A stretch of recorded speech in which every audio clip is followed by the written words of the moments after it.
ஒரு பெரிய அவனுக்கு எல்லாம் தெரிஞ்ச ஒரு மாதிரி ஒருத்தர் வந்தார். என்னப்பா கோழி வியாபாரம் பண்ணுறியா அப்படின்னா, ஆமாம் கோழி தாங்க விற்றுக்கிட்டு இருக்கேன்ருக்கான் அவன். இந்த பெரியவர் சொல்லியிருக்காரு, என்ன விவரம் இல்லாமல் நீ கோழி விற்றுக்கிட்டு இருக்க, அதெல்லாம் சரியாக வச்சு விற்க வேண்டாமா அப்படின்னா, ஏதோ எனக்கு தெரிஞ்சது பண்ணிகிட்டு இருக்கேன் சார் அப்படின்னு இருக்கான். சரி இதெல்லாம் எந்த ஒரு கோழி?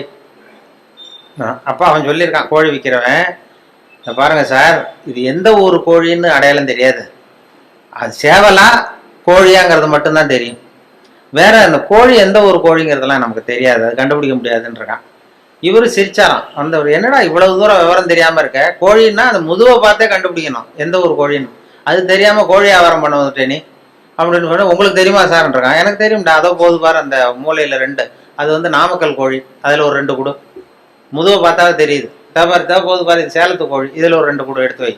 போது பாரு கோயம்புத்தூர் கோழி, இது முதுவை பார்த்தா தெரியுது, அதுல ஒரு 3 எடுத்து வை அப்படின்னா. அவன் எடுத்து வச்சுட்டான். அவன் ஆச்சரியமா வச்சதும் இவர் பெரிய ஒரு காசை கொடுத்துட்டு கேட்டாரான், இந்த முதுவை பார்த்தே கண்டுபிடிக்கணும்டா, இது கூட தெரியாம வந்து நீ வந்து கோழி விற்க வந்துட்டியே, உனக்கு எந்த ஊர்றான்னு கேட்டிருக்காரு.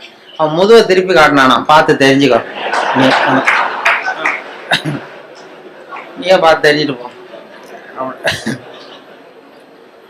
அதாவது அகந்தை வரக்கூடாதுங்கிறதுக்காக சொல்லுவாங்க. நமக்கு தான் எல்லாம் தெரியும்னு நினைக்கக்கூடாது, அது வந்து இதாகிடும்.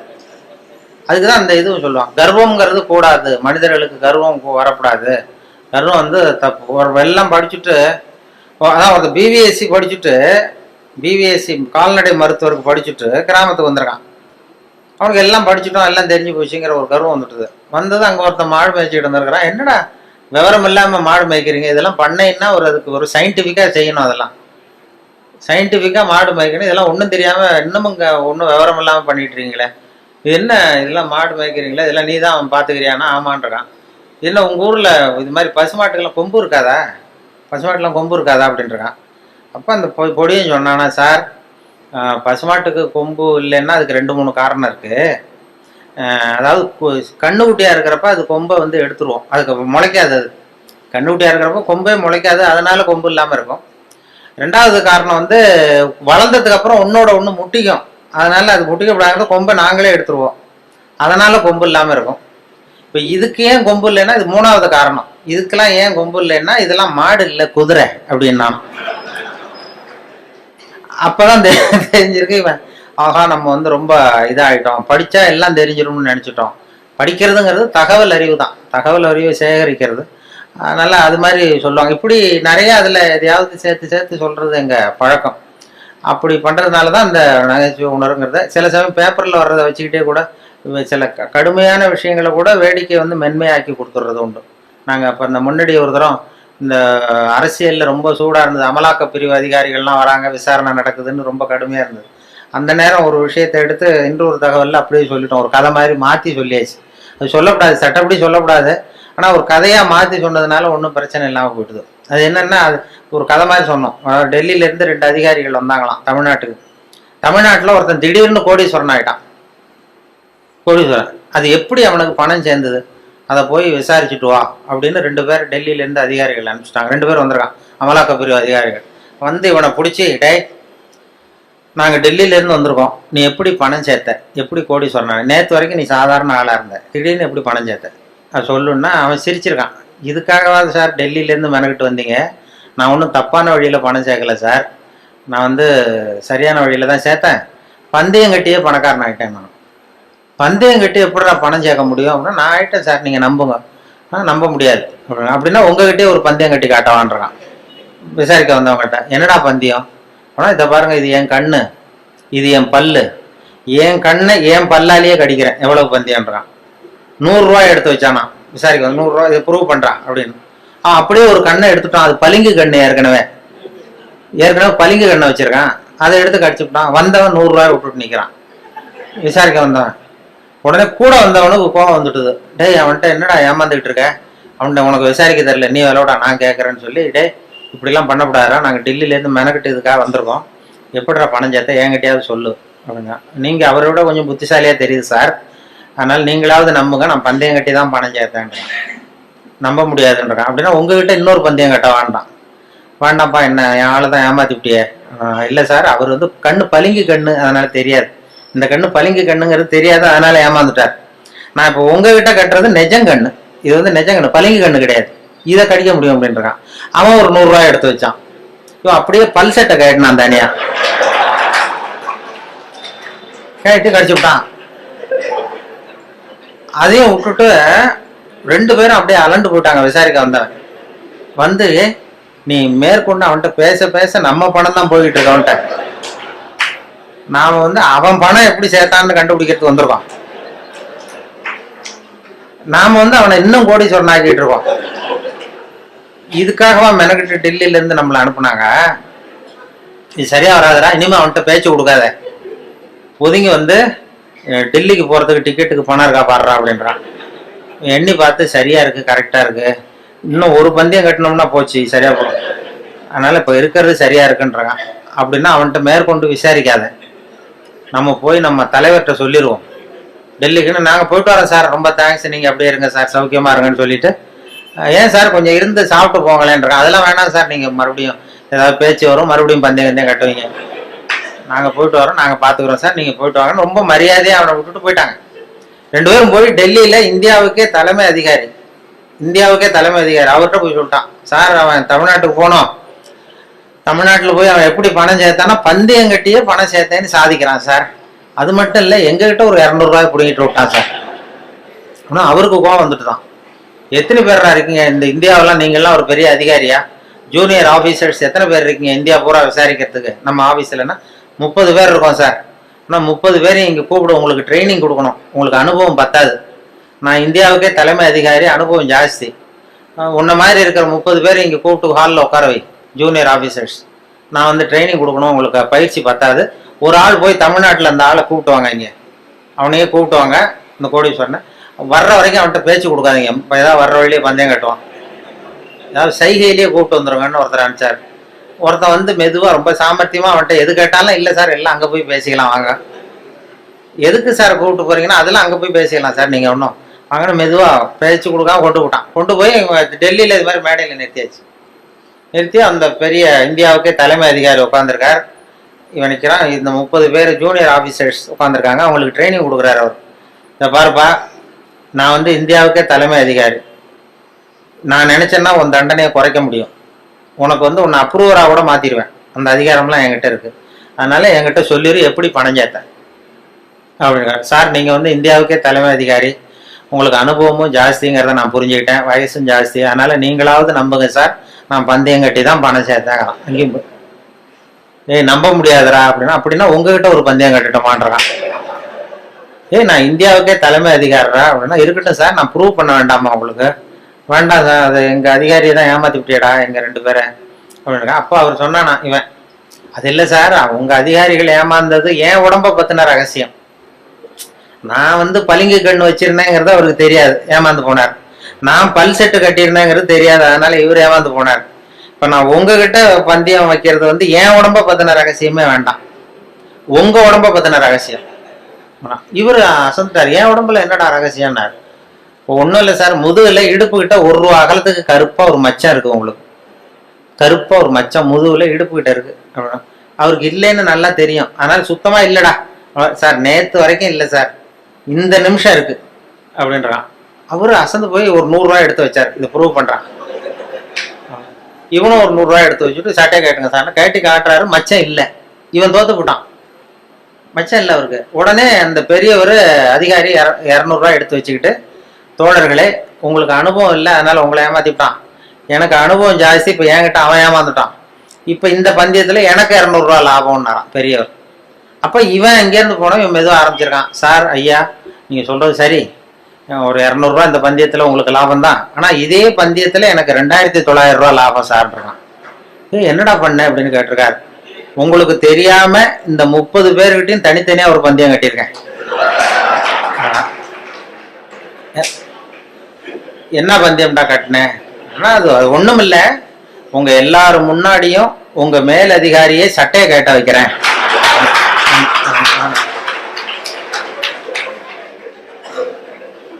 அதனால சரியா போச்சு சார், 2900 ரூபா கொடுங்க சார் வாங்கிட்டான். அவர் அசந்து போய் சாரை கொண்டு போய் பக்கத்து ரூம்ல யாராவது விட்டுட்டு வாங்க, அவர்கிட்ட இனிமே யாரும் பேசாதீங்க சார், மரியாதையை அவரை நடத்துங்கன்னு சொல்லி கொண்டு உட்கார வச்சுட்டு, அதுக்கப்புறம் பார்த்து, தோழர்களே உங்களுக்கு நான் சொல்ல விரும்புறது என்னன்னா, இனிமே யாரும் தமிழ்நாட்டு பக்கம் விசாரிக்க போகாதீங்க. நீங்க போனா மத்திய பிரதேசம், உத்தரப்பிரதேசம் அப்படி எங்கேயாவது போங்க, தமிழ்நாட்டுக்கு போகாதீங்க அப்படின்ட்டாராம். அப்புறம் இத சொன்ன, இத வந்து பத்திரிகையில வந்து செய்தியை வச்சுக்கிட்டே இப்படி ஒரு கதையை உண்டு பண்ணி, இது ராணுவத்துல வேற மாதிரியான ஒரு ஜோக் அது, அதை கொஞ்சம் மாதிரியா மாத்தி ஒரு கதையை உண்டு பண்ணி இதை ரேடியோவில் சொல்லிட்டேன். சொன்னதும் என்னாச்சு, அந்த ஒரு மந்திரி கிட்ட இருந்து ஒரு பிஏ வந்தார். அப்ப இருந்த மந்திரி அவரு பிஏ என்ன பண்ணுவாருன்னா, அந்த மந்திரி வந்து எப்போதும் இந்த இன்னொரு தகவல் கேட்டுட்டு உடனே அவர் பிஏ அனுப்புவார், என்கிட்ட அனுப்பி, இன்னைக்கு இந்த 20ஆம் தேதி ஒன்று சொன்னாரு, அதனுடைய காப்பி ஒன்று வாங்கிட்டு வா, இந்த மேடையில பேசுறதுக்கு எனக்கு வேணும் அப்படின்னு கேட்டு வழக்கமா வாங்கிக்கிறது வழக்கம்.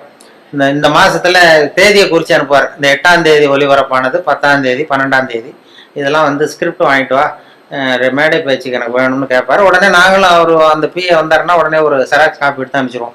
இந்த கதையை சொன்னப்போ வந்துட்டார், இதை உடனே வாங்கிட்டு வான்னு அன்னைக்கு ஆள் வந்தது. உடனே நான் ஒரு காப்பி எடுத்து கொடுத்துட்டு, அப்புறம் நாங்கள் மனசுல நினைச்சுக்கிட்டோம், பாருங்க அவரே வந்து இதை வாங்கிட்டு போறாரு, சொல்லப்பட்டதே அவரை பத்தி தாங்கிறது தெரியாம அப்படின்னு சொல்லி அதை வேடிக்கை ஆரம்பிச்சோம். இந்த விஷயத்த நீங்க வானொலியில ஒளிபரப்புறதுக்கு பெரிய சொல்லவே கூடாது. ஒரு தனி மனிதரையோ யாரையும் கேவலப்படுத்தக்கூடாது, கிண்டல் பண்ணக்கூடாது. அது வானொலியில சொல்றதுக்கு அனுமதி கிடையாது. எங்களுக்கு மெமோ கொடுத்துருவாரு அதிகாரி, அப்படி ஏதாவது தப்பா ஒருத்தரை கேலி பண்ணோம்னா. ஆனா இதை வந்து ஒண்ணுமே பண்ண முடியல அவரால். இது யாரையும் குறிப்பிட்டு தனிப்பட்ட முறையில யாரையும் சொல்லலை அப்படிங்கிறதுனால இது எனக்கு ஒரு மெமோவும் கொடுக்கல, என்ன திட்டமும் இல்லை, அது தப்பு கண்டுபிடிக்கவும் இல்லை. அது காரணம் என்னன்னா, அதுல உள்ள அந்த கதை அம்சமும் நகைச்சுவையும் தான். அந்த வேடிக்கையும் அந்த கதையும் சேர்ந்துட்டுதுன்னா ஒரு இடத்துல சொல்லக்கூடாத விஷயத்த கூட சொல்ல முடியுதுன்னு பாருங்களேன். அதான் அனுபவம், அது நகைச்சுவைக்கு உள்ள மரியாதை. அப்படி நிறைய இதை சொல்லியிருக்கிறோம். சொல்லி அந்த எல்லா சப்ஜெக்டுக்கும் ஒவ்வொரு கதையை உண்டு பண்ணுறது. கோவப்படம், சினம் தவிர்த்தல் அப்படின்னு ஒன்று, அப்புறம் இது சகிப்புத்தன்மை, இப்படி எல்லாத்துக்கும் ஒரு கதையை உண்டு பண்ணி சொல்றது வழக்கம். சினம் தவிர்த்தல்னா அந்த இவங்க வேதாத்திரி மகரிஷி, அவங்க அதில் சினம் தவிர்த்தல்னு ஒரு பயிற்சியை கொடுப்பாங்க. அது மாதிரி என்ன, இப்போ நான் வேதாத்திரி மகரிஷியினுடைய 95வது பிறந்த நாள் கூப்பிட்டுருந்தாங்க. அந்த ஆழியாருக்கு போயிட்டு வந்தேன் போன ஒரு 10-15 நாள் முன்னாடி. அப்போ எனக்கு ஒரு 15 வருஷத்துக்கு 10 வருஷத்துக்கு முன்னாடியே ஒருத்தர் சென்னையில் ஒருத்தர் கூப்பிட்டார், சார் சினம் தவிர்த்தல்னு பயிற்சி நடத்துகிறோம், வாழ்க வளமுடன் அந்த வேதாத்திரி மகரிஷி, நீ வந்து கோவப்படாமல் இருக்கிறது எப்படின்னு பேசணும்னு என்னை கூப்பிட்டார். நான் சொன்னேன், நான் வந்து பயிற்சிக்கு வேணா வரேன், பேசுறதுக்கு வேண்டாம், எனக்கு பயிற்சி கொடுங்கன்னு. இல்லை சார் பயிற்சிலாம் நாங்கள் கொடுக்குறோம், நீ வந்து பேசிட்டு போ அப்படின்னாங்க. சரின்னு போய் நான் எனக்கு தெரிஞ்ச மாதிரி நான் ஒரு கதையை சொல்லிட்டு வந்துட்டேன். இது மாதிரி சினம் தவிர்த்தல்லாம் எல்லாருக்கும் கோவம் வரும், ஒவ்வொருத்தர் ஒரு மாதிரி பண்ணுவாங்கன்னு சொல்லி ஒரு கதையை உண்டு பண்ணி, ஒரு மீனம்பாக்கம் ஏர்போர்ட்டில் ஒரு ஜப்பானுக்கு போக வேண்டிய பிரயாணி லக்கேஜோட இருக்காரு. இந்த லக்கேஜை வாங்கி பிளேனில் ஏற்றக்கூடிய தொழிலாளிகிட்ட அவர் அடிக்க போறாரு, சண்டைக்கு போறாரு பெரிய மனுஷன். அவன் பதிலுக்கு முகம் சொல்லிக்கவே இல்லை, சிரிச்சுக்கிட்டே சரி சார் சரி சாருங்கிறான். இவர் அடிக்க போறாரு, திட்டுறாரு, கண்ணாமண்ணு பயிறாரு, கோவப்படுறாரு. அவனுக்கு கோவமே வரல. இவர் லக்கேஜை வாங்கி பிளேனில் தொழிலாளி இவர் பாட்டு திட்டினாரு, சிரிச்சுக்கிட்டே சரி சரி சரின்னா கடைசியில் லக்கேஜ் வாங்கிட்டு போயிட்டான். அப்புறம் பிளேன் வந்தது, அப்புறம் பிளேன் ஏறி இவரும் போயிட்டார். இதை பார்த்துக்கிட்டே ஒரு பேராசிரியர் உட்காந்துருக்காரு, சினம் தவிர்த்தல் பேராசிரியர். உடனே ஓடி போய் அந்த தொழிலாளியை கூப்பிட்டு வந்தார். இதை பாருப்பா, நாங்கள்லாம் சினம் தவிர்த்தல்னு பயிற்சி முகாம்லாம் நடத்துறோம், கோவப்படக்கூடாதுன்னு. உனக்கு கோவமே வரலையே, நீ வந்து எங்களுக்கு வகுப்பு நடத்தலாம் போல இருக்க. அந்த பெரிய மனுஷன் அவ்வளவு திட்டுனா, நீ வந்து பதிலுக்கு உன் முகம் சுளிக்கவே இல்லை, சிரிச்சுக்கிட்டே இருந்தே, அது எப்படி உனக்கு கோவமே வரலையான்னார். இப்போ அவன் சொன்னான், அப்படி இல்லை சார், மனுஷன்னு பிறந்தா கோவம் வரத்தான் செய்யும், அது அவங்கவுங்க பாணியில் அவங்கவுங்க டீல் பண்ணுவாங்க, அவ்வளவுதான்.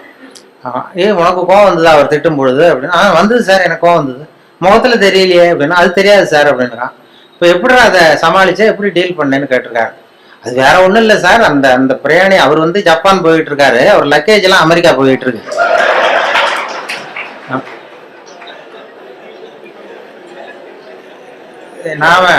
நாம எதுக்கு சார் அனாவசியமா வந்துட்டு சண்டை போடுறோம்? அதெல்லாம் வந்து ஒரு டென்ஷன் ஆகக்கூடாது சார், அனாவசியமா டென்ஷன் ஆகக்கூடாது சார் அப்படின்னு சொல்லிட்டு இதை அவங்க கூட்டத்தில் நான் பேசிவிட்டு வந்துட்டேன். அந்த சினம் தவிர்த்தல் பயிற்சி முகாமில் இதை போய் நான் பேசிட்டு வந்துட்டேன் 10 வருஷத்துக்கு முன்னாடி. அதுக்கப்புறம் இன்னை வரைக்கும் அவங்க கூப்பிடுறதே இல்லை என்ன, இல்லை. அப்புறம் இப்போ கேட்டேன் ஒரு 10-15 நாளைக்கு முன்னாடி அவரை பார்த்து, ஏன் சார் மறுபடியும் ஒரு பயிற்சி முகாம்னா கூப்பிடுங்களேன் வரேன். அவங்க என்ன வேணாம் சார், நீங்க பயிற்சிக்கு வேணா வாங்க, பேசுறதுக்கு வேண்டாம், நாங்க பாத்துக்கிறோம் அப்படின்ட்டார். ஏன்னா அவங்க ஒரு முறையா அதை சொல்லி கொடுக்குறாங்க. கோவப்பட மனசை எப்படி கட்டுப்படுத்துறது, மனசை எப்படி பயிற்சி பண்றதுன்னு சொல்லி கொடுத்துட்டு இருக்கிறாங்க. அதுல போய் இப்படி குழப்பிட்டு நாங்க சொல்லி கொடுக்குறதையும் மறந்துடுவாங்க சார், நீ வாண்டாட்டான், அப்படி ஆயிடும். சினம் தவிர்த்தல்ங்கிறது ஒரு பெரிய பயிற்சி முகாமா நடத்தி இது பண்ணிட்டு இருக்கிறாங்க. அது மாதிரி தான் சகிப்புத்தன்மையை பற்றியும் சொல்றது, இதெல்லாம் ரேடியோவில் அப்பப்போ சின்ன சின்ன கதையை சொல்றது தான். இது அவர் ஏன்னா அவர் செயலாளருங்கிறதுனால அவர்கிட்ட எப்போதும் கேட்டுக்கிறது, எவ்வளோ நேரம் சார் பேசணும்னு முதல் தடவை வந்தப்போ கேட்டேன். நீங்கள் எவ்வளோ நேரம் வேணாலும் பேசுங்க சார், நாங்கள் 10 நிமிஷத்துக்கு மேலே உட்காந்துருக்க மாட்டோம் அப்படின்னாரு. அப்படி ஆரம்பிச்சவர் அவர். அதனால எப்போ முடிக்கணுங்கிறத கரெக்டாக சொல்லு அப்படின்னு சொல்லி முதல் கூட்டத்தில் எதிரில் உட்கார வச்சு ஒரு சிக்னல் கொடுத்தேன். அதாவது தலையை சொரிய சொல்லி, எப்போ முடிக்கணும்னு தோணுதோ அப்போ தலையை சொரிங்க, நான் முடிச்சுக்கிறேன் அப்படின்னு சொல்லி அவரை உட்கார வச்சு அது மாதிரி பண்ணிட்டு இருந்தேன். அது ஏன்னா இப்போ கும்பகோணத்தில் அது மாதிரி ஒரு கூட்டத்தில் ஆரம்பிச்சது. என் தம்பி சின்னம்மா பையன் தான் அங்கே அந்த ஒரு கிளப்பில் செக்ரட்டரி, அந்த டவுன் ஹால்னு ஒன்று. அவன் ஒருத்தர் இந்த மாதிரி கிளப் மெம்பருக்கு கூப்பிட்டு என்ன பேச சொன்னான். எவ்வளோ நேரம் பேசணும், நீ பாட்டுக்கு பேசு அப்படின்னா. அப்போ எப்போ முடிக்கணும்னு தோணுதோ நீ உட்காந்துக்கிட்டு தலையை சொல்லி நான் பார்த்து முடிச்சுக்கிறேன் அப்படின்னா. சரின்ட்டு வந்து உட்காந்துட்டான். வந்து பெரியவர்களே தாய்மார்களே என்னதான் உடனே சொல்ல ஆரம்பிச்சான். ஏன்ப்பா நீ முடிச்சு சொல்றியான்னா, இல்லை அரிக்குதுன்னு சொல்றீங்க, நீ அது அது இனிமே பார்த்துக்க ஜாக்கிரதையா இருக்கேன்னா. அப்புறம் ஒரு மணி நேரம் தலையை அரிச்சா கூட பல்ல கடிச்சிட்டே உட்காந்துட்டான் அந்த. அது மாதிரி அவர்கிட்ட சொன்னது அது பேச்சுங்கிறது அது மாதிரி சொல்லுவாங்க. ஏன்னா பேச்சாளர்கள் வந்து அவங்களுக்கு வந்து இந்த நேரம் ஆரம்பிக்கிறப்ப சிரமப்படா, அவர் முடிக்கிறது தெரியாது, எங்கே முடிக்கிறது என்னன்னு ஒன்றும் புரியாது, அவங்க பாட்டு போயிட்டே இருப்பாங்க. அது ஒருத்தர் சொன்னாராம், நீங்கள் தோழர்களே நீங்கள் எல்லாரும் காக்காயை பார்த்து ஒத்துமையை கற்றுங்க, காக்காயை பார்த்து ஒத்துமையை கற்றுங்க, கிளியை பார்த்து அன்பை கற்றுக்குங்க அப்படி இப்படின்னு சொன்னாராம். இது மாதிரி புறாவை பார்த்து ஒத்துமையை கற்றுங்க அப்படின்னாராம். அப்போ ஒருத்தர் கோபமாக எழுந்திரிச்சு, நீ நேரத்தை பார்த்து பேச கற்றுக்குங்க. அது மாதிரி வந்தோம், அப்படியே உபதேசம் மாதிரி பண்ணிட்டு இருந்தா அப்படி.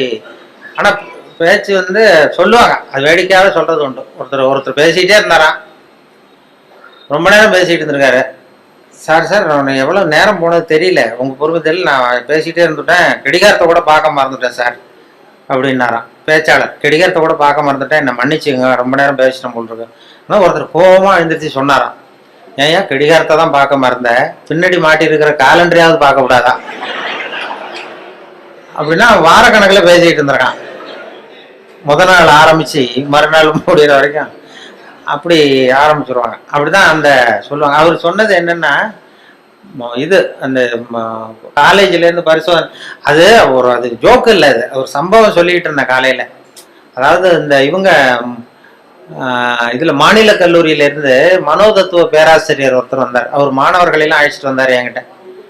வானொலியில் வேலை பார்க்குறப்போ இந்த பிரசிடென்சி காலேஜிலேருந்து சைக்காலஜி ப்ரொஃபஸர் அவர் சில ஸ்டூடெண்ட்ஸ் எல்லாம் அழைச்சிட்டு வந்தார் என்கிட்ட. வந்து சார் நாங்கள் ஸ்டூடெண்ட்ஸோடு வந்திருக்கோம், உங்ககிட்ட உங்களுடைய ஒத்துழைப்பு தேவைன்னாரு. என்ன செய்யணும் சார்னா, உங்களை கொஞ்சம் டெஸ்ட்லாம் பண்ணணும், சோதனை பண்ணணும்னாரு. ஏன் சார் நான் என்ன பைத்தியமா அப்படின்னேன். மனோதத்துவ பேராசிரியருங்கிறீங்க, என்ன வந்து சோதிக்கிறதுக்கு என்ன இருக்குது அப்படின்னா, இல்லை சார் எங்கள் பாடத்திட்டத்திலேயே இது ஒரு அம்சம், அதனால் நாங்கள் வந்து ஒரு பயிற்சி கொடுக்குறது மாதிரி, டாக்டர்களுக்கெல்லாம் அப்புறம் படிப்பு முடிஞ்ச பயிற்சி கொடுக்குறாங்களா, அது மாதிரி பயிற்சி இது. அதனால் வந்து சரி சார் நான் என்ன பண்ணணும்னு, எங்கள் ஸ்டூடெண்ட்ஸ்லாம் ஒரு கேள்வி கேட்போம், நீ பதில் சொல்லணும், யோசிக்காமல் உடனே பதில் சொல்லணும். அது யோசிச்சா என்னை பற்றி கௌரவமாக என்ன சில உண்மைகளை மறைச்சிருவேன், அதாவது மனசில் இருக்கிறது அப்படியே வெளில வராதான். கேள்வி கேட்டு முடிச்சதும் டக்குன்னு பதில் சொல்லிடணும். இது ஒரு 10 பேர் கேட்போம், நாங்கள் சொல்லணும்னாரு அந்த பேராசிரியர். சரி சார் கேளுங்க சார் நான் சொல்லிடுறேன் அப்படின்னா. அதே மாதிரி 10 பேரும் அவங்க டக்குன்னு படித்தாங்க கேள்வியை, உடனே பதில் சொல்லிட்டேன், எதுவும் யோசிக்காமல் கிட்டுன்னு சொல்லிட்டேன். உடனே அவங்க 10 பேர் பேராசிரியர்லாம் தனியாக போய் உட்காந்து கணக்கு போட்டாங்க. எல்லாத்தையும் என் பதிலை வச்சு என்னத்தையும் கணக்கு கூட்டல் கழிச்சு எல்லாம் போட்டு கடைசியில் வந்து என்கிட்ட, சார் உங்கள் கேரக்டர் என்னங்கிறத நாங்கள் முடிவு பண்ணிட்டோம், உங்கள் கேரக்டர் என்னங்கிறத முடிவு பண்ணிட்டோம் அப்படின்னாங்க. என்ன சார் அப்படின்னு, உங்களை யாராலையும் ஜெயிக்க முடியாது சார் அப்படின்னாங்க. ஏன் அப்படி சொல்கிறீங்க அப்படின்னேன். அது ஏன் உங்களை யாராலையும் ஜெயிக்க முடியாதுன்னு சொல்கிறோம்னா, நீங்கள் எப்பவும் தோற்று போகிறதுக்கு தயாராக இருக்கீங்க, தோற்று போக தயாராக இருக்கிற ஒருத்தரை யாராலையும் ஜெயிக்க முடியாது, இதுதான் உங்கள் கேரக்டர் அப்படின்னு என்னை பற்றி அவங்க சொல்லிவிட்டு அதுக்கப்புறம் ஒரு புத்தி சொன்னாங்க. இந்த கேரக்டர் உள்ளவங்க எந்த தொழில் தொடங்கினாலும் அது உருப்படாது, அதாவது பிஸ்னஸோ வியாபாரமோ எதை பண்ணாலும் உங்களுக்கு சரியாக வராது, அந்த பிஸ்னஸும் வீணாக போடும். ஏதோ அதிர்ஷ்டவசமாக அரசாங்கத்தில் வந்து சேர்ந்துருக்கீங்க, இதில் வந்து உங்களுக்கு ஒன்றும் பெரிய இது ரிஸ்க்கு கிடையாது. அதனால் இந்த மனோபாவம் உள்ளவங்க வந்து வேற வாழ்க்கையில் வெற்றி அடைய முடியாது. அதாவது அந்த ஒரு தொழில் துறையிலேயோ ரொம்ப அந்த இது பண்ண முடியாதுன்ட்டார். அதை அந்த அந்த ரகசியத்தை அவங்கள்ட்ட சொன்னால் அது எல்லாருக்கும் சொல்லுங்கன்னு சொல்லிட்டாரு. இப்போ அது அது மாதிரி அது சில பேர் ஒவ்வொருத்தருடைய கேரக்டருக்கு தகுந்த தொழில் அமையணுமா, அப்படி பண்ணாதான் அது நல்லது. அதனாலதான் சொல்லுவாங்க என்ன சில இதுல இந்த இந்த மனோபாவத்துல சில வசதி உண்டு. வாழ்க்கையில வந்து ஜெயிக்கிறது தான் சந்தோஷம்னு நாம நினைச்சுக்கிட்டு இருக்கிறோம். தோத்து போறதுதான் உண்மையான சந்தோஷம். அது இப்போ இப்போ என் பேரனோட விளையாடி தோத்து போகும்பொழுது ஜெயிக்கிறத விட சந்தோஷமா இருக்கு. சின்ன குழந்தைகள்கிட்ட, பக்கத்து வீட்டு குழந்தைகள்கிட்ட நான் விளையாடி தோத்து போறேன், அது எனக்கு ஜெயிக்கிறத விட சந்தோஷமா இருக்கு. தோத்து போறதுதான் சந்தோஷம்ங்கிறத தெரிஞ்சுக்கிறதுக்கு எனக்கு 60 வருஷம் ஆயிருக்கு. இது வரைக்கும் ஜெயிக்கிறது தான் சந்தோஷம்னு நினைச்சுக்கிட்டு இருந்தோம். அது இல்லை, அது வாழ்க்கைங்கிற பந்தயத்துல தோற்று போக கற்றுக்கொள்ளுங்கம்மா. வாழ்க்கைங்கிற பந்தயத்துல, ஓட்ட பந்தயத்துல நீங்க ஜெயிக்கிறதுக்கு கத்துங்க. அதாவது ஒரு ஓட்ட பந்தயம் நடந்துகிட்டு இருந்தான், ஒரு 10 பேர் ஓடிக்கிட்டு இருந்தான். முதல்ல ஒருத்தன் ஓடுறான், அவன் தான் ஜெயிக்க போறான். அந்த வின்னிங் பாயிண்ட் ஜெயிக்கிற கட்டத்துல பின்னாடி வந்தவன் தடுமாறி கீழே விழுந்துட்டான் பந்தயத்துல. உடனே முன்னாடி ஓடிக்கிட்டு இருந்தவன் டக்குன்னு நின்று அந்த விழுந்தவனை தூக்கிட்டு ஓரமா போயிட்டான். விழுந்தவனை தூக்கி அவனை தொடச்சி அவனை ஆசுவாசப்படுத்தி கொண்டு போட்டான். 3வதா வந்தவன் முதல்ல வந்துட்டான். ஜெயிச்சதும் கூப்பிட்டு பரிசு கொடுத்தாங்களாம். இதுல போட்டி முடிஞ்சதும் அந்த 3வதா ஃபர்ஸ்ட் வந்தவனுக்கு பரிசு கொடுத்துட்டாங்க. அப்புறம் இந்த முன்னாடி வந்து இவனை தூக்கிட்டு போனான்ல, அவனை கூப்பிட்டு அவனுக்கு ஒரு பரிசு கொடுத்தாங்களாம். கொடுத்துட்டு அவர் சொன்னாராம், அந்த பரிசு கொடுத்தவர், அவன் ஓட்ட பந்தயத்துல அவன் ஜெயிச்சுட்டான், ஆனா வாழ்க்கைங்கிற பந்தயத்துல நீ தான் ஜெயிச்சிருக்கிற, இதுதான் உண்மையான வெற்றி. நீ தோத்து போறதுதான் உண்மையான வெற்றி. உன்னுடைய தோல்வி தான் வெற்றிக்கு காரணம். உன்னுடைய தோல்வியை பாராட்டுகிறோம் அப்படின்னு சொல்லி பாராட்டினாங்களாம். அப்படி அந்த தோல்வி கூட நமக்கு மகிழ்ச்சி, அந்த நுணுக்கமா அது தத்துவார்த்தமா புரிஞ்சிக்க வேண்டிய விஷயம். அந்த விட்டு கொடுத்துக்கிறது நல்ல பெரிய மனப்பான்மை நல்லதுதான்னு போதனை பண்ணுவான். ஒரு ஓட்டப்பந்தயத்துல பின்னாடி வர்றவனுக்கு விட்டு கொடுத்துருவோமா, நீ போடா முன்னாடி, விட்டு கொடுக்கறது தான் நல்லதுன்னு சொல்றாங்க, நீ முன்னாடி போனா மெதுவா வரேன்னு சொல்ல மாட்டோம். அது ஓட்டப்பந்தயம்ங்கிறது வேற, வாழ்க்கைங்கிற பந்தயம் வேற. வாழ்க்கை பந்தயத்துல தோற்று போக கற்றுக்கொள்ளுங்கள் அப்படிங்கிறது ஒரு பெரிய. அதே மாதிரி சகிப்புத்தன்மை இதெல்லாம் சொல்லுவாங்க. சகிப்புத்தன்மைங்கிறது இன்டர்நேஷனல் இயர் ஆஃப் டாலரன்ஸ் அப்படின்னு கொண்டாடினாங்க. சர்வதேச சகிப்புத்தன்மை ஆண்டு 1995. அப்ப ரேடியோவில் இது மாதிரி சகிப்புத்தன்மையை பத்தி நீ ஒரு இது சொல்லுன்னு சொன்னாங்க. எங்க டைரக்டர் அப்பப்போ சொல்லுவாரு, அப்பப்போ ஒரு ஆர்டர் போடுவார், இன்னைக்கு இதை பத்தி சொல்லு, இன்னைக்கு அதை பத்தி சொல்லணும். அந்த கருத்தை வாங்கிட்டு கதையை வழக்கம் போல கதை ஒன்று பண்றதுதான். அது ஒரு டாக்டர் உட்காந்துருக்கிறாரு இந்த ரூம்ல டாக்டர் உட்காந்துருக்காரு. வெளியில பெஞ்சு போட்டிருக்கு வரிசையா, அதுல 40 பேர் வந்து உட்காந்துருக்கான். 40 பேரும் டாக்டரை பார்க்கறதுக்கு. 40 பேர் சட்டையும் கட்டி பக்கத்துல வச்சிருக்கான். 40 பேர் வாயிலும் 40 தெர்மாமீட்டர் இருக்கு. இது எதுக்கு வந்தான்னு தெரியல. எல்லாரும் தெர்மாமீட்டரோட வரிசையா உட்காந்துருக்காங்க. அப்போ ஒருத்தன் செவுத்துல ஆணி அடிக்கிறதுக்கு காலண்டர் மாட்டுற ஆணி அடிச்சுனா விரல் நசுங்கி போச்சு அதே தெருவில். சரி நம்ம தெரு டாக்டர் தானேன்னு ஓடி வந்து நர்ஸை மாட்டேன், நர்ஸு இது சிஸ்டர் இதில் ஏதாவது மருந்து போடுங்கன்றான். இதில் மருந்து நீ 41வது ஆளாக உட்காருன்னு இருக்கு. இல்லையே நான் விரல் தானேன்னு இருக்கான். அதெல்லாம் கேட்காத உட்காருன்னு உட்காந்தான். சட்டை கேட்டுன்னு இருக்கு, மறுபடியும் விரலை காட்டிடுறான். அதெல்லாம் நீ எங்கே அடிபடுவான்னு சட்டை கேட்டுன்னு எல்லாரையும் பாருனதும் எல்லாம் கட்டி வச்சுருக்கான். இவனும் கட்டி வச்சுட்டான். வச்சுட்டு வாயை திறந்ததும் தெர்மாமீட்டர் வச்சுட்டு ஓடி போச்சு. இவன் வாயில தெர்மாமீட்டர் வச்சுக்கிட்டு யோசிக்கிறான், எதுக்கு தெர்மாமீட்டர் வச்சு பாக்குறாங்க, நாங்க விரல் தானே நசிக்கிட்டு வந்தோம் அப்படின்னு பார்த்தா அவன் விரல் நசிக்கிருக்கான்னு எட்டி பாக்குறான். அவனுக்குலாம் நல்லா இருக்கு. சரி எதுக்குடா வந்தேன்னு கேட்கணும்னா வாயை திறக்க முடியல. அவனும் ஏதோ சைகையிலேயே பதில் சொல்றான், வாயில மூடிக்கிட்டு அப்படி இப்படின்னு ஏதோ சொல்றான், புரியல. 40 பேர் 40 கதையோட உட்காந்துருக்கான். ஆனா 40 பேர் வாயிலும் தெர்மாமீட்டர், கண்ணு செவந்து இருக்குது, வாய் உப்பி இருக்கு, பதில் சொல்ல முடியல, பேச முடியல, சகிச்சுக்கிட்டு உட்காந்துருக்காங்க. ஒரு 15 நிமிஷம் கழிச்சு நர்ஸ் ஓடி வந்து டெம்பரேச்சர் அவங்க பேர் எல்லாம் குறிச்சிக்கிட்டு டாக்டர் ரூமுக்கு ஓடி போச்சு. இப்படி போனதுக்கு அப்புறம் இவன் ஆரம்பிச்சான், இந்த 41வது ஆள் விரல் நசிக்கிட்டு தானே, உலகம் ரொம்ப கெட்டு போச்சியா, எதுக்கு தெர்மாமீட்டர் வச்சு பாக்குறேன்னு தெரியல உங்களுக்கு, எல்லாத்துக்கும் தெர்மாமீட்டர் வைக்கிறாங்க, சட்டையை கேட்ட சொல்றாங்க, இதை நான் சும்மா விட போறதில்ல, உண்டு இல்லைன்னு பார்க்க போறேன்னு சொல்றான். அப்ப இந்த 40வது ஆள் அவனுக்கு அட்வைஸ் பண்றான், அதை பாருப்பா இது மாதிரிலாம் சத்தம் போடாத, இதெல்லாம் வந்தா இது சர்வதேச சகிப்புத்தன்மை ஆண்டு, இது மாதிரி இடத்துல தான் நம்ம சகிப்புத்தன்மையை கத்துக்கணும். இது மாதிரிலாம் அனாவசியமா அப்படிலாம் சத்தம் போடாது, கொஞ்ச நேரம் மரியாதையா வாழை சுட்டிட்டு மரியாதையா உட்கார் அப்படின்றான் இந்த 40வது ஆள். அவன்கிட்ட அப்படி சொன்னதும் அவனுக்கு இன்னும் கோவம் வந்துட்டுது. 41வது ஆள் விரல, நீ எனக்கு இவ்வளவு புத்தி சொல்றியடா, நீ எதுக்கு வந்த அப்படின்னு இருக்கான். நான் தபால் கொடுக்க வந்தவையா,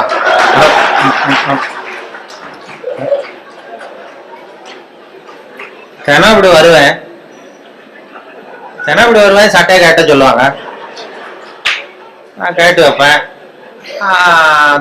தெர்மாமீட்டர் வச்சு பார்ப்பாங்க, அதுக்கப்புறம் எடுத்துகிட்டு போனது மறுபடியும் சட்டையை மாட்டிக்கிட்டு நான் பாட்டு தபால் கொடுத்துட்டு போயிடுவேன். இதில் என்ன கெட்டு போயிட்டோம்? எல்லாரும் சகிப்புத்தன்மையை வந்து வளர்த்துங்கப்பா எல்லாரும் அப்படின்னு சொல்லிட்டு போனாங்களாம். அது மாதிரி இது மாதிரி சந்தர்ப்பத்தை எல்லாம் நீங்கள் அதை வளர்த்துக்கலாம், சகிப்புத்தன்மை வளர்த்துக்கிறது, சிரிக்க கற்றுக்கிறது அப்படின்ட்டு. அதனால் இன்னும் நேரமும் ரொம்ப ஆயிருக்கும்னு நினைக்கிறேன். இன்னும் ரொம்ப அது மாதிரி அந்த சொல்லுவாங்க, ஒரு ஒரு பேச்சாளர் ரொம்ப வேகமாக எங்கேயோ போயிட்டு இருந்தாராம், வேகமாக வந்துட்டு இருந்தாராம். வரும்பொழுது ஒரு சிங்கம் வந்து வழிமறிச்சு தான், நான் உன்னை சாப்பிட போகிறேன்ருக்கு சிங்கம். ஐயோ நீ என்னை சாப்பிடாத, நான் ஒரு முக்கியமான கூட்டத்தில் பேச போயிட்டுருக்கேன் அப்படின்னாராம். ஐயோ அதெல்லாம் முடியாது, எனக்கு பசி தான் முக்கியம்ன்றிருக்கு சிங்கம். என்ன நீ என்ன அவ்வளோ நல்லா பேசுவியா அப்படின்னு தான் சிங்கம் அந்த பேச்சாளர். ஐயோ அதை ஏன் கேட்குறேன், நான் பேச ஆரம்பிச்சேன்னா கேட்குறவங்க அப்படியே மயங்கி விழுந்துருவாங்க, நீ இங்கேயே பேச, நான் மயங்கி விடுறேன் நான் பார்ப்போன்றிருக்கு சிங்கம். அங்கேயே ஆரம்பிச்சார், பெரியவர்களே தாய்மார்களேன்னாரு. உடனே கரகரன்னு சுற்றி விழுந்துட்டு அப்படியே மயக்கம் போட்டு வந்துடுதே. ஆஹா இதுதான் நேரம் நம்ம தப்பிக்கிறதுன்னு மெதுவாக பாம்பு மாதிரி நெளிஞ்சு போனாராம். எழுந்திரிச்சு ஓடனா அந்த அதிர்ச்சியில் அவன் முடிச்சுக்கிட்டான்னா மயக்கம் தெளிஞ்சிரும்ல, அந்த சிங்கத்துக்கு மயக்கம் தெளிஞ்சிரும். அதனால் மெதுவாக நழுவி அப்போ கொஞ்சம் தூரம் போய் எழுந்திரிச்சு ஒரே ஓட்டமாக ஓடி போட்டான். ரொம்ப தூரம் ஓடுறான், வேருக்கு ஒழுது, மூச்சு வாங்குது. சிங்கம் பின்னாடி துரத்துதா அங்கேயே கிடக்கான்னு திரும்பி பார்க்கறதுக்கு கூட தைரியம் இல்லை, அவ்வளோ தூரம் ஓடி போட்டான். ரொம்ப தூரம் போய் ஒரு இடத்துல மூச்சு வாங்க நின்று திரும்பி பார்த்தான், சிங்கம் அப்படியே கிடக்கா. என்னென்ன மூச்சு வாங்குது, வேறு தொழுது பார்த்தா சிங்கம் அப்படியே கிடக்கு, மயங்க விழுந்தது, எழுந்திரிக்கவே இல்லை, அப்படியே கிடக்கு. இவன் அங்கே இருந்து அந்த சிங்கத்தை பார்த்துட்டு மனசுல நினைச்சுக்கிட்டானா, நல்ல வேளை நம்ம பேசினதை கேட்டுவிட்டு அந்த சிங்கம் மயங்கி விழுந்ததுனால நாம தப்பிச்சோம் அப்படின்னு அவன் நினைச்சுக்கிட்டானா. அதே நேரம் அந்த சிங்கம் லேசா ஒரு தலையை தூக்கி ஒரு கண்ணால் அவனை பார்த்துதான், பார்த்துட்டு இது நினைச்சுக்கிட்டு தான், நல்ல வேளை மயங்கி விழுந்தது மாதிரி நடிச்சதுனால நாம தப்பிச்சோம், இல்லைன்னா அவன் பேசியே கொண்டிருப்பான் நம்மள அப்படின்னு இதை நினைச்சுக்கிட்டு தான். அது எதுக்குன்னா இப்போ உங்களெல்லாம் பார்த்தா அந்த சிங்கத்தோட முகம் மாதிரி தெரியுது, ஏன்னா பசி நேரம் வந்துட்டுது.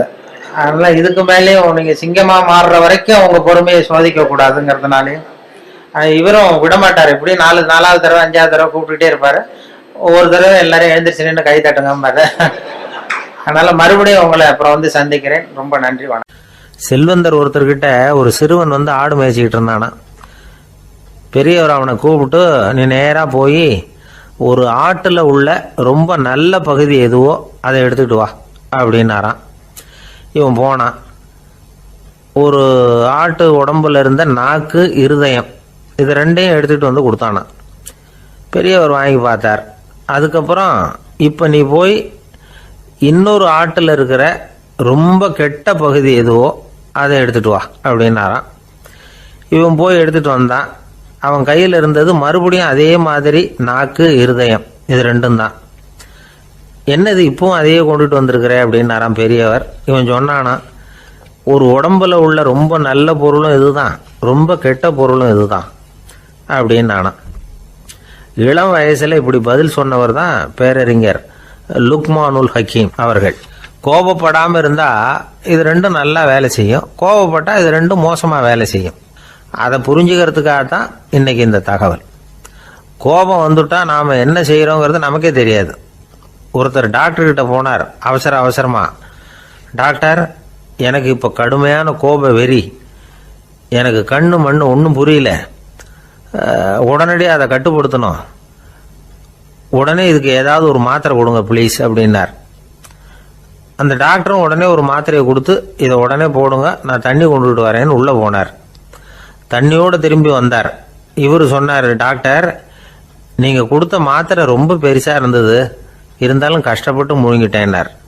டாக்டர் சந்தேகத்தோட மேசையை பார்க்குறார். பார்த்தா மாத்திரை அங்கேயே இருக்குது, பேப்பர் வெயிட்டை காணலை. காலை நேரம், கடற்கரை ஓரம், காலை வீசிக்கிட்டு கையை வீசிக்கிட்டு ஏதோ சண்டைக்கு போகிற சிப்பாய் மாதிரி எல்லாரும் நடந்து போயிட்டு இருக்கிறாங்க, நடைப்பயிற்சி. அதில் நமக்கு தெரிஞ்ச ஒருத்தர் எதிரில் வந்தார் ரொம்ப வேகமாக. என்ன சார் வாக்கிங்க அப்படின்னு கேட்டோம். அவரால் ஆமாம்னு பதில் சொல்ல முடியல, அவ்வளவு கஷ்டம். மூச்சு விடுறதுக்கே வாயை திறந்து மூடிக்கிட்டு இருக்கிறார். எங்கே பேசுறது? கொஞ்சம் நின்று நிதானித்து மூச்சு விட்டுட்டு அதுக்கப்புறம் சொன்னார் ஆமாம் அப்படின்னு. என்ன சார் இவ்வளவு வேகம்னோ? உங்கள் பேச்சை கேட்டுவிட்டு தான் சார் நடக்க ஆரம்பித்தோம். நீங்கள் தான் அடிக்கடி சொல்லிகிட்டு இருந்தீங்க நடக்கிறது நல்லதுன்னு. அன்னையிலேருந்து ஆரம்பிச்சுட்டேன், ஆனால் ரொம்ப கஷ்டமாக இருக்குது சார். இப்போ பாருங்கள், உங்ககிட்ட சுலபமாக பேசக்கூட முடியல, மூச்சு வாங்குது, உடம்பு கூட வலிக்கிறது மாதிரி இருக்குது அப்படின்னு அவர் பாட்டுக்கு பேச ஆரம்பிச்சிட்டார். உங்களை யார் சார் இவ்வளவு வேகமாக நடக்க சொன்னது? வேகத்தை குறைங்க, மெதுவாக நடங்க அப்படின்னோம். நீங்கள் நடக்கிறதுனால என்னென்ன சௌகரியம்னு அன்னைக்கு சொன்னீங்களே தவிர சௌகரியமாக நடக்கிறது எப்படின்னு சொல்லலையே அப்படின்னார் அவர். இன்னமும் லேசாக மூச்சு வாங்கிக்கிட்டே சொன்னால் கூட இவர் சொல்கிறதுலேயும் ஒரு நியாயம் இருக்குது. அதனால் இந்த நடைப்பயிற்சி பண்ணுறவங்க கவனிக்க வேண்டிய சில முக்கியமான குறிப்புகள் இருக்குது. அது என்னென்னங்கிறத அவங்க தெரிஞ்சுக்கணும். அது தெரிஞ்சு வச்சுக்கிறது நல்லது. இதெல்லாம் மருத்துவ நிபுணர்கள் சொல்கிற குறிப்புகள். அவங்க என்ன சொல்கிறாங்க தெரியுமா? உங்கள் வயசு 40க்கு மேலேயா? உங்கள் எடை இருக்க வேண்டியதை விட 10 கிலோ அதிகமாக இருக்குதா? நீங்கள் புகை பிடிக்கிறவரா? இதய நோய், இரத்த நாள நோய், உயர் இரத்த அழுத்தம் இப்படி ஏதாவது உங்களுக்கு உண்டா? அப்படின்னா நீங்கள் உங்கள் இஷ்டத்துக்கு வரிஞ்சு கட்டிக்கிட்டு நடைப்பயிற்சி பண்ண ஆரம்பிச்சிடாதீங்க. முதல்ல ஒரு மருத்துவ பரிசோதனை பண்ணிக்கோங்க, அதுதான் நல்லது அப்படின்னு அவங்க சொல்கிறாங்க. நடக்கிறப்போ, உடற்பயிற்சி செய்கிறப்போ மார்பு பகுதியில் அல்லது வேறு எங்கேயாவது தொடர்ந்து வலி இருந்ததுன்னா பயிற்சியை நிறுத்தி விட்டு டாக்டரை போய் பார்க்கணும். நடைப்பயிற்சி பண்ணுறப்போ உங்கள் சக்திக்கு தகுந்த மாதிரி மெதுவாக அதிக கஷ்டம் இல்லாமல் முன்னேறலாம். அங்கே என்ன போட்டியாக வைக்கிறாங்க? முந்திக்கிட்டு போய் என்ன பண்ண போகிறோம்? பரிசா வாங்க போகிறோம். அதனால் நிதானம் அவசியம் அப்படிங்கிறது அவங்க ஆலோசனை. தொந்தரவு கொடுக்காத ஷூ, ட்ரெஸ்ஸு இதுகளை உபயோகப்படுத்துங்க. பாதத்தில் ஆடு தசை இருக்குல்ல, அங்கே ஏதாவது பிரச்சனை இருந்ததுன்னா டாக்டரை பாருங்கள். இந்த பாதத்தில் வலி வரும் அந்த இடத்துல. வெயில் காலமாக இருந்தால் தலைக்கு தொப்பி வச்சுக்கோங்க. பனியில் நடந்தாலும் அப்படி தான், தலையை பத்திரமா பார்த்துக்குங்க. நம்மக்கிட்ட ஏதோ கொஞ்சம் உருப்படியாக தெரியறது அது தானே. உடற்பயிற்சிக்கு முன்னாடி பின்னாடி பயிற்சி செய்கிறப்போ நிறைய தண்ணி குடிக்கலாமா. முதல் 1 மாதத்துக்கு கொஞ்சம் தளர்த்தியாக சாவகாசமாக நடக்கலாம். மணிக்கு 3 அல்லது 4 கிலோமீட்டர் வேகம்னு வச்சுங்களேன். அதுக்கப்புறம் வேகத்தை அதிகப்படுத்தலாம். மணிக்கு 6 அல்லது 8 கிலோமீட்டர் அளவுக்கு நடக்கலாம். நல்லா கையை வீசிக்கிட்டு நடக்கணும். மூச்சு விடுற எண்ணிக்கை அதிகரிக்கணும். இது மாதிரி ஒரு 30 நிமிஷம் நடக்கலாம். தனியாக நடந்து போகிறதுக்கு உங்களுக்கு என்னமோ மாதிரி இருக்குதா? கூட யாரையாவது சேர்த்துக்குங்க. ஒரு குரூப்பாக சேர்ந்து போகலாம். நடக்கிறதுங்கிறத ஒரு சந்தோஷமான சமாச்சாரமாக ஆக்கிக்கணும். தினம் இப்படி நடக்க வேண்டி இருக்குதே அப்படின்னு புலம்பிக்கிட்டே போகக்கூடாது. சில பேர் நடக்கிறப்போ கடந்த காலத்தை அசை போட்டுக்கிட்டே போவாங்க. சில பேர் வருங்காலத்தை அசை போட்டுக்கிட்டே போவாங்க. சில பேர் முக்கியமான திட்டம்லாம் இப்படி நடக்கிறப்போ தான் தீர்மானம் பண்ணுவாங்க. நடக்கிறதுனால மன இறுக்கம் குறையுது, பரபரப்பு குறையுது, மன ஆற்றல் பெருகுது, தன்னம்பிக்கை வளருது, முதுமை தள்ளி போகுது, செயல்திறன் அதிகரிக்குது. இதை தவிர உடம்புக்கும் பல விதமான சௌகரியங்கள் ஏற்படுது. அதனால் இது வரைக்கும் நடக்க ஆரம்பிக்காதவங்க இனிமேல் இந்த குறிப்புகளை கவனத்தில் வச்சுக்கிட்டு நடக்க ஆரம்பிச்சுடலாம். சார்லஸ் லேம்ப் அப்படின்னு ஆங்கில இலக்கிய மேதை ஒருத்தர், அவர் ஒரு தரம் உடம்பு சரியில்லைன்னு டாக்டர்கிட்ட போனாராம். டாக்டர் அவரை பார்த்துட்டு, நீங்கள் தினமும் காலையில் வெறும் வயத்தில் நடக்கணும் அப்படின்னாராம். வெறும் வயத்தில் நடக்கிறதுக்கு நான் தயார், ஆனால் வயிறு கிடைக்கணுமே சார், யார் வயத்து மேலே நடக்கிறது டாக்டர் அப்படின்னு கேட்டாராம் இவர். ரொம்ப பேருக்கு கூட்டத்தில் பேசுறதுன்னா பயம். நமக்கு ஒன்றும் தெரியாதுன்னு மற்றவங்க நினச்சிடக்கூடாதுங்கிற எண்ணம் தான் இதுக்கு காரணம். ரொம்ப முக்கியமான ஒரு கூட்டம்னா பயம் அதிகமாக இருக்கும். முக்கியமானவங்கள்லாம் வருவாங்களே, அவங்கெல்லாம் நம்மளை பற்றி மட்டமாக நினச்சிருவாங்களே அப்படிங்கிற பயம் வந்துடும். ஆனால் மேடை பேச்சுங்கிறது அவ்வளவு கடினமான ஒரு காரியம் இல்லைங்கிறாங்க அது சம்பந்தமான நிபுணர்கள். யாரும் பேச்சாளர் ஆகலாம், இது ஒன்றும் பெரிய கிஃப்ட் கிடையாது அப்படின்னு அவங்க சொல்கிறாங்க. நீங்கள் ஒரு சிறந்த பேச்சாளர் ஆகணுமா அப்படின்னா அதுக்குன்னு சில ஆலோசனைகளை சொல்லி வச்சிருக்கிறாங்க அனுபவசாலிகள். முதல் ஆலோசனை என்னன்னா, உங்கள் பேச்சு எளிமையாக இருக்கணும். ஏதாவது ஒரு கருத்து அல்லது 2 கருத்து சொன்னால் போதும். 20 அல்லது 30 கருத்துக்களை சொல்லிகிட்டே போகக்கூடாது. 2வது ஆலோசனை, நீங்கள் என்ன பேச போகிறீங்கிறது முதல்ல உங்களுக்கு நல்லா புரியணும். அதுக்கப்புறம் தான் அதை அடுத்தவங்களுக்கு புரிய வைக்க முடியும். எப்படி ஆரம்பிக்க போகிறோம், எந்த கருத்தை முக்கியமாக வலியுறுத்த போகிறோம், எப்படி முடிக்க போகிறோம் அப்படிங்கிறத முதல்ல நல்லா சிந்திச்சு மனசில் வச்சுக்கணும். கடைசியாக என்ன சொல்கிறீங்களோ அதுதான் கேட்குறவங்க மனசில் நிற்கும். 3வது ஆலோசனை என்னென்னா, உங்கள் பேச்சு சுருக்கமாக இருக்கணும். ஒரு 15 நிமிஷம் பேசுறது ரொம்ப பொருத்தம். மணிக்கணக்கில் பேசிக்கிட்டு இருக்கிறது நல்லதில்லை. 4வது ஆலோசனை, நீங்கள் பேசுறது உண்மையாக இருக்கணும். உங்களுக்கு உண்மையான அனுபவங்கள் இருக்கும், அதை சொல்லலாம். உங்களுடைய உண்மையான அனுபவங்களை மற்றவங்களோட பகிர்ந்துக்கணும், அதுதான் முக்கியம். 5வது ஆலோசனை, ஆரம்பத்தில் கொஞ்ச நேரம் உங்களை பற்றியும் எதிரில் உள்ளவங்களை பற்றியும் சம்மந்தப்படுத்தி ஏதாவது பேசி ஒரு நெருக்கத்தை ஏற்படுத்திக்கணும். ஒவ்வொருத்தரும் இப்போ இவர் பேச போகிறது நம்ம சம்மந்தப்பட்டது அப்படின்னு நினைக்க ஆரம்பிச்சிருவாங்கல்ல, அதுக்கப்புறம் அவங்க கேட்க தயாராகிட்டாங்கன்னு அர்த்தம். எதிரில் உட்காந்துருக்கிற கூட்டத்திலிருந்து 3 பேரை தேர்ந்தெடுங்க. அதாவது வலது பக்கம் ஒருத்தர், நடுவில் ஒருத்தர், இடது பக்கம் ஒருத்தர். அதாவது உங்களை ரொம்ப கனிவாகவும் ஆர்வமாகவும் பார்க்குறவராக பார்த்து தேர்ந்தெடுத்துங்க. மனசுக்குள்ள நீங்கள் பேசும்பொழுது என்ன பண்ணணும்னா, இவங்களை நேருக்கு நேராக மாறி மாறி பார்த்துக்கிட்டே பேசுனீங்கன்னா நீங்கள் ஏதோ ஒட்டுமொத்த கூட்டத்தையும் பார்த்து பேசுகிறதாக ஒரு உணர்வு அது ஏற்படுத்திவிடும். 6வது ஆலோசனை என்னென்னா, சொற்பொழிவுன்னா நீங்கள் பேசணும், படிக்கக்கூடாது. எழுதி படிக்கிறது நல்லா இருக்காது. குறிப்புகள் வேணும்னா வச்சுக்கலாம். படிக்கிறது பேப்பர்லேருந்து வர்றது மாதிரி இருக்கும், பேசுறது இதயத்திலேருந்து வர்றது மாதிரி இருக்கும். அப்புறம் 7வது ஆலோசனை சொல்கிறாங்க. அது என்னென்னா, மேடையில் ஏறி நின்ன உடனே இயல்பாக மூச்சை இழுத்து விட்டுங்க, இயல்பு நிலைக்கு வாங்க, அதுக்கப்புறம் இயல்பாக பேச ஆரம்பிக்கலாம் அப்படிங்கிறாங்க. இவ்வளவும் பேச்சு கலையில் வல்லுநர்களாக இருக்கிறவங்க சொல்லுகிற ஆலோசனைகள். இதையெல்லாம் கடைபிடிச்சா நமக்கும் அதுக்கும் வெகு தூரம்னு நினச்சிக்கிட்டு இருந்த ஒன்று இப்போ கிட்டத்தில் நெருங்கி வந்துடும். நாம் சொல்கிறபடியெல்லாம் அது கேட்கும். ஒரு பேச்சாளர், அவருக்கு சுருக்கமாகவே பேச தெரியாது. மேடையில் ஏற்றி விட்டுவிட்டா போதும், ஆரம்பிச்சிருவார், நிறுத்த மாட்டார், பேசிக்கிட்டே இருப்பார். ஒரு தடவை அவர் ஒரு கூட்டத்தில் ரொம்ப நேரம் பேசிக்கிட்டே இருக்கிறார். எதிரில் பொறுமை இழந்த ஒருத்தர் தன்னுடைய கை கடிகாரத்தை காட்டினார். அதை கவனித்த பேச்சாளர், மன்னிக்கணும், கை கடிகாரம் நான் கொண்டுகிட்டு வர மறந்துட்டேன், அதுதான் நேரம் போனதே தெரியல அப்படின்னு சொல்லியிருக்கிறார். இதுக்கு அவர் சொன்னாராம் கோபமா, ஏய்யா கடிகாரத்தை தான் பார்க்க முடியல, மறந்துட்டேன், பக்கத்தில் மாட்டிருக்கிற கேலண்டரையாவது பார்க்கக்கூடாதா அப்படின்னாராம். தானத்தில் சிறந்தது எது அப்படின்னு ஒரு கேள்வியை கேட்டு, தானத்தில் சிறந்தது நிதானம் அப்படின்னு அதுக்கு ஒரு பதிலும் சொல்கிறவங்க உண்டு. நிதானம் ரொம்ப அவசியம்.